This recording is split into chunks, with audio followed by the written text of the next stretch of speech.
دیکھیں نا، جو ماں باپ اللہ نے بڑے اچھے سمجھے وہ ہمارے لیے پسند کیے، وہ اللہ نے ہمارے لیے، جو اس نے ہمارے حق میں بڑے، جو بہن بھائی، اللہ کرے آپ کو سمجھ آئے، جو بہن بھائی اس نے ہمارے حق میں بڑے اچھے سمجھے وہی بہن بھائی اس نے ہمیں عطا کیے۔ جس بیوی کو اس نے ہمارے گھر کے گلشن میں بہتر سمجھا اس کو لا کے اس نے ہمارے آنگن میں بٹھایا، اور جو اولاد اس نے ہمارے لیے باعث افتخار سمجھی وہ اولاد اس نے ہمیں عطا فرمائی۔ حضرت نوح علیہ السلام کا بیٹا کافر ہو گیا، پر کسی جگہ انہوں نے شکوہ نہیں کیا کہ مالک یہ کافر کیوں ہوا۔ اللہ کے قبضے میں ہے نا دل، پھیر سکتا ہے نا، مقلب القلوب ہے، لیکن حضرت نوح نے دعا اللہ کی رضا پر راضی رہے، اپنا مزاج بدلے، تاکہ معاشرے میں یہ جو گھٹن ہے، یہ جو ٹینشن ہے، یہ جو جھگڑا ہے، یہ جو چھینا چھانی ہے، یہ جو ایک دوسرے پر لوگوں کی نظریں ترچھی ہیں، یہ ختم ہو۔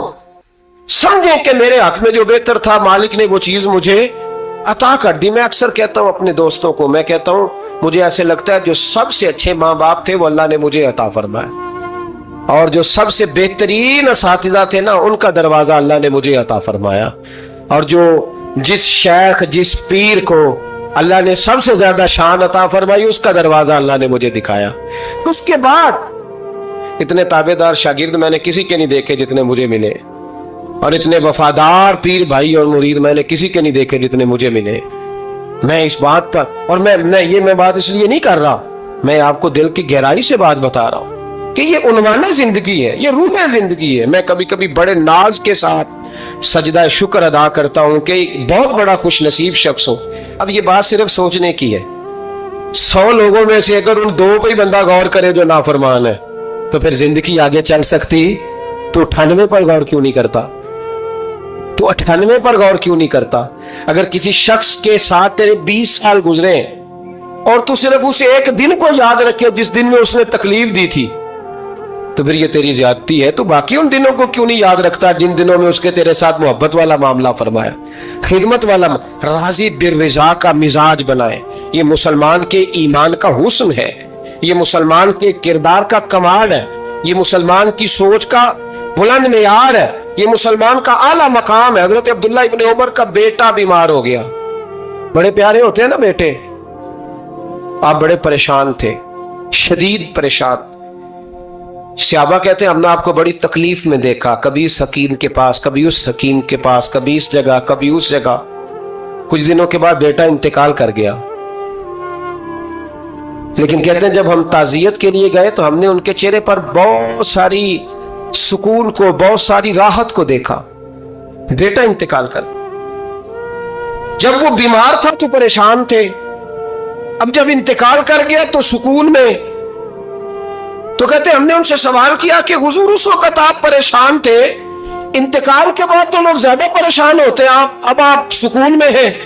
تو آپ فرمانے لگے جب تک میری ڈیوٹی تھی میں پریشان تھا، خدمت کر رہا تھا، نوکری کر رہا تھا، اب میں اسے اس کے پاس چھوڑ آیا ہوں جو مجھ سے بہت زیادہ اس کا خیال رکھنے والا ہے، جو مجھ سے کئی ہزار گنا بڑھ کے اس پر توجہ کرنے والا ہے۔ اب مجھے پریشانی، اب میرا کریم مجھ سے کہیں بڑھ کر اس کا خیال رکھے گا، اسے سکون دے گا، اسے راحت دے گا، اور میں اپنے رب کے فیصلے پر بڑا راضی ہوں۔ اس نے جو بہتر سمجھا اس نے میرے حق میں وہ فیصلہ۔ حضرت ابن وقاص رضی اللہ تعالیٰ عنہ بڑے مستجاب الدعوات بزرگ تھے، مستجاب الدعوات۔ حضرت عبداللہ بن صائب رضی اللہ تعالیٰ عنہ فرماتے ہیں میں حج کرنے گیا تو میں طواف وداع کرنے گیا، حج کا آخری رکن ہوتا ہے، پس آتا ہے نا آفاقی حاجی تو طواف وداع کرتا ہے۔ کہتے ہیں جب میں طواف وداع کرنے گیا تو طواف وداع کے موقع پر میں نے دیکھا کہ جتنا رش حجر اسود کے پاس ہے اتنا ہی حضرت ابن وقاص کے پاس بھی ہے۔ شاید سمجھ نہیں آئی آپ کو میری بات۔ حجر اسود کے پاس بہت بڑا رش ہوتا ہے، ہر آدمی کی خواہش ہوتی ہے بوسہ لینے، تو جتنے لوگ وہاں کھڑے تھے اتنے ہی لوگ حضرت سیدنا ابن وقاص رضی اللہ تعالیٰ عنہ کے پاس بھی کھڑے تھے۔